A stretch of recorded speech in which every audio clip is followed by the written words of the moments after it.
Маань 58 сая болоод буурсан болохоор махны үн өслөө гэж. Энэ бол үндэслэгүй шал худлаа яриа байна. Тэгээ яагаад худлаа яриа вэ гэж чинь одоо Орос Бурят республик гэдэг нь Монголын хойно байгаа Бурят республикийг бүгд мэднэ шүү дээ, тий?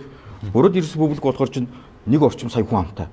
Гэхдээ малынхын тоо болохоор чинь гахаатайгаа нийлээд 700к 700 мянган л байдаг. Хүн амынхаа тооноос бага гэхгүй. Тэгэхдээ тэнд болохоор чинь Бурят өөрсдийнхөө махныхын хэрэгцээг хангачаад зэрэгэлдээ мужууд болохоор чинь эрхүү ч юм уу те янз бүрийн мужуудынхаа махныхын хэрэгцээг хангадаг. Дайж Бурятууд Монголд ирж буу зардаг.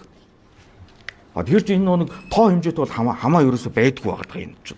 Юутай хамаатай байдгүйгээр чинь малны ингээд үсчихэд малчдын уламжлал сэтгэлгээ. Тэр нь ямар сэтгэлгээ байдгүй гэхээр чинь би чи өөрөө малчин айлын хүүхэд, малтай би чи өөрөө өссөн хүүхэд ингээд нэг уламжлал юмсдахгүй.